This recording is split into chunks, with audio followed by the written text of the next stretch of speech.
Ini Bu beredar nama-nama influencer begitu seperti ada nama Raffi Ahmad, lalu ada nama Dokter Tirta, Najwa Shihab ini akan turut mendapatkan vaksin di gelombang pertama. Sebenarnya seperti apa sih urgensinya?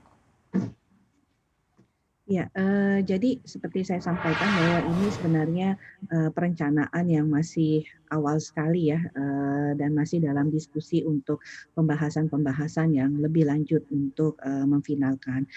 Kita ketahui, Mbak Neke, kita kan untuk proses vaksinasi ini membutuhkan waktu, 12 bulan ya. Jadi ini baru tahap awal daripada vaksinasi dan tentunya, di tahap awal ini seperti kita ketahui bersama adalah tenaga kesehatan yang menjadi sasaran awal penerima vaksin COVID-19 yang pertama ini. Jadi mengenai nama-nama tersebut memang kita masih dalam pembahasan ya untuk bagaimana nanti apakah influencer ini akan menerima vaksin secara perdana ataukah nanti pada saat kita melaksanakan vaksinasi untuk masyarakat yang lebih luas dan Artinya tetapi para informasi nama-nama influencer ini influencer sudah ini membantu tidak benar kita. adanya atau masih dipertimbangkan seperti itu, Dok? Ya, seperti kami sampaikan ya, karena ini, masih belum final ya, tokoh-tokoh yang ada di dalam daftar tersebut, bisa jadi mereka, menjadi salah satu yang akan menerima, bisa jadi juga tidak, seperti itu. Jadi memang kita masih dalam diskusi untuk, mematangkan rencana penerimaan vaksin secara perdana tersebut. Apakah salah satu pertimbangannya adalah untuk memberikan informasi kepada masyarakat yang memang takut akan melakukan vaksin ini?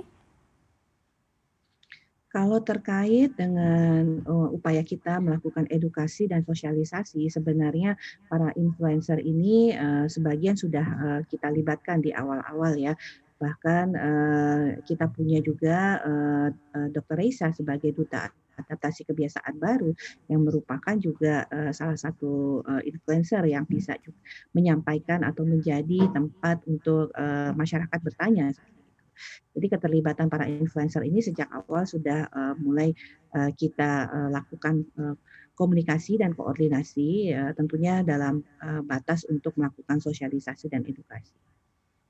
Baik, Dokter Nadia kalau memang, gelombang pertama pemberian vaksin ini akan dilaksanakan di 13 Januari, lalu boleh jelaskan ini berapa waktu yang dibutuhkan sampai nanti, keluar gelombang kedua?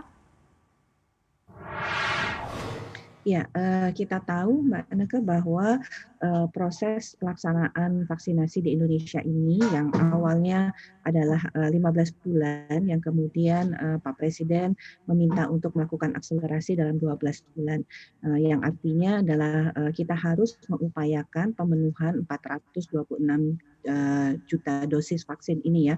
Nah, kita tahu juga bahwa proses pelaksanaan vaksinasi ini kita bagi 2 tahap. Yang pertama adalah periode, pertama yang ditujukan kepada garda terdepan dan yang kedua adalah periode kedua yang akan ditujukan kepada masyarakat umum lainnya ya. Di periode pertama ini kita memiliki rentang waktu antara Januari sampai dengan Maret 2021 sehingga, yang pertama ini karena kita sudah punya 3 juta dosis vaksin, maka akan digunakan untuk melakukan vaksinasi garda terdepan khususnya petugas kesehatan. Karena seluruh petugas kesehatan yang akan kita lakukan vaksinasi dengan perkiraan jumlahnya kurang lebih 1,3 juta. Nah, tahap berikutnya mungkin setelah, Februari akhir kita akan mulai untuk melakukan, vaksinasi kepada pemberi pelayanan publik yang jumlahnya sebanyak 17,4 juta.